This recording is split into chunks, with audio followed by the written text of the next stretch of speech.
Why would she marry and have kids then if all she cares about is herself? There's an old saying, I don't know how this is relevant, but okay. There's two sides to every story. Maybe you're not as blameless as you think you are. So you think this little girl has some sort of part to play in her own abuse? You think this little girl is not blameless? That says a lot more about you than it does me. To get to your first question though, it's almost like narcissistic behavior 101. Number one, narcissistic people need supply. They are parasitic. And if they don't have people that they have tied to them that they can victimize and feel powerful over, they have nothing. They do not do well in self-isolation because even they cannot stand themselves, even though they think they're better than everybody else on another level. My mother was married 5 times and then had a domestic partner who didn't marry her. Out of those 6 partners, 2 left with their lives. 2 walked away from her and the abuse that she was undoubtedly perpetrating against them.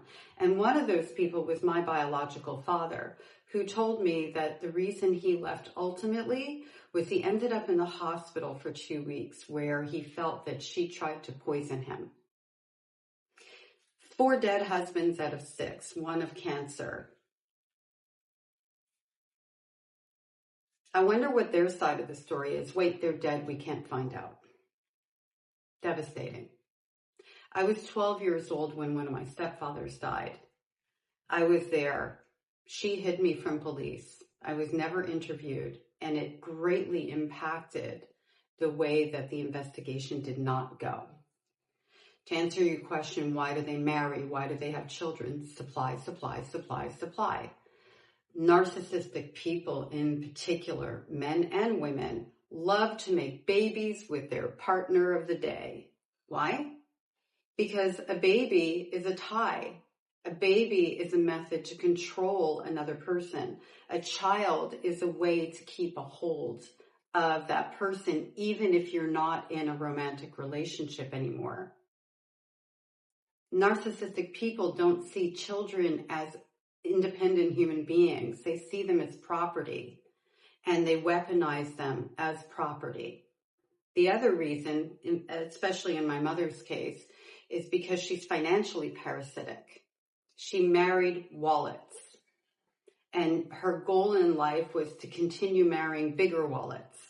She was also a scam artist. Well, I don't know if you'd call her an artist. A major fashion house did sue her for well over $500,000, and another one sued her for just under $200,000 for selling fake handbags after she was prosecuted. That was in 2014. That's not that long ago. She was in her 70s at that time. They like to hurt people. They like to grab onto people. They like to victimize people. That's what makes them feel powerful and alive. And having a baby with someone isn't about they never intend on taking care of their children. They intend on capitalizing on their children.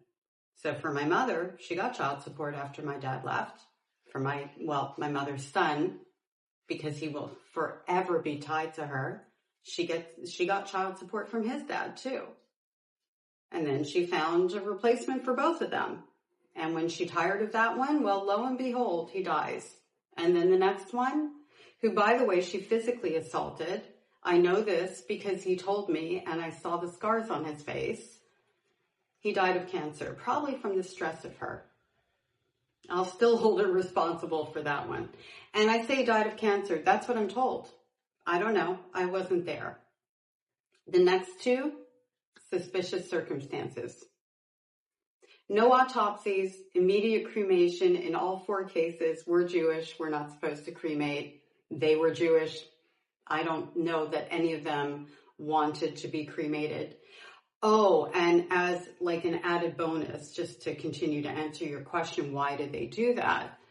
The last one who died in 2024, there was a handwritten will filed, and I saw the handwriting, and I got to tell you, it looks a lot like my mother's.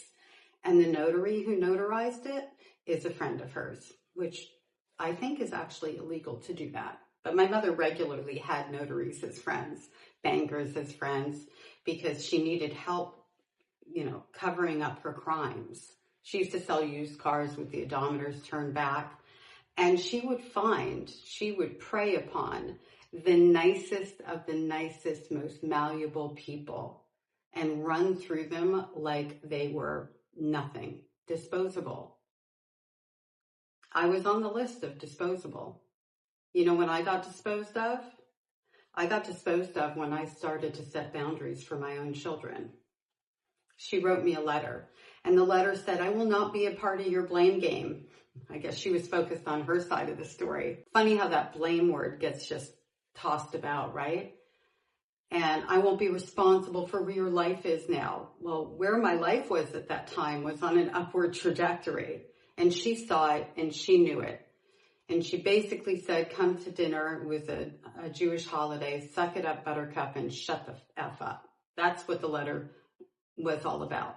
That was her discarding me. Oh, she wasn't going to go no contact. Yes, she was. Because if I kept pushing or setting boundaries or asking questions, she was going to have to get rid of me because she was about to be exposed. Fortunately for me, I wrote her, the 7-page letter I could have done without writing her. I decided to cut the relationship off, and I avoided yet another rejection from her. I had no idea that it would go on for 3 decades, even though she popped back in about halfway through the 3 decades. I had no idea. All I knew at the time was that I was being set on fire and that she was starting to set my children on fire, and that was unacceptable to me. So there you have it, the sides of the story. Believe it, don't believe it, I don't really care. You see, I know what you're doing. You come after people who have survived trauma, especially, the wounds like what I have talked about on lots of my videos, thinking that you can shake us up, thinking that we're vulnerable, thinking that we'll go away. And it's likely because you have somebody who hasn't started speaking out yet. All you do is fuel my mission to speak louder, to stand stronger, and to be somebody who shows other people that your words mean nothing because I won't allow them to mean something. That's my power that I stand in. Have a lovely day.